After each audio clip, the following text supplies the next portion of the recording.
I'm watching a Japanese cartoon. And the professor goes, because, she upstaged him, and he's like, watch your dog. Oh.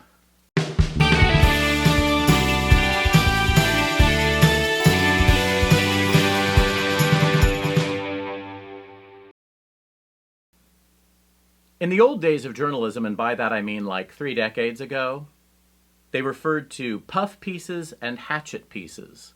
So you would have a puff piece on Brooke Shields and blah, blah, blah, blah, blah.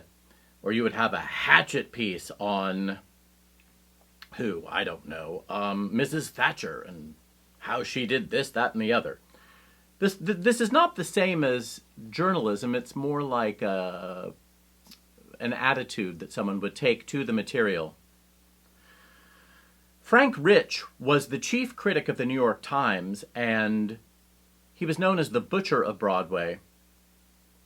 And he decided sometimes he just had to take things down. He said it was a public service. He had to do what was honest. Except that it's so subjective. So when The Who's Tommy, not The Who's Tommy, not the band, but the Broadway show by Des McAnuff called The Who's Tommy, it was the most grandiose review.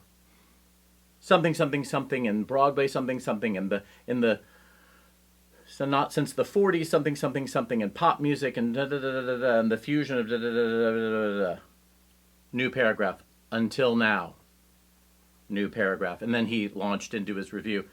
Okay, it wasn't that good of a show, and you didn't give that much space to other shows that might have deserved that kind of grandiosity and a 2-word Jesus wept sentence.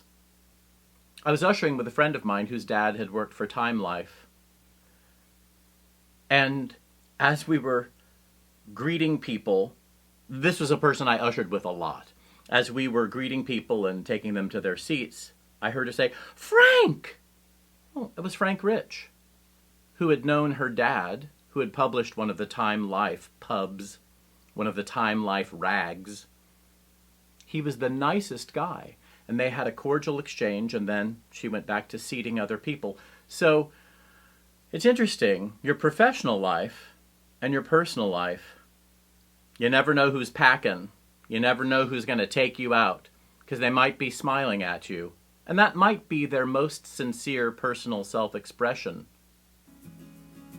Until now.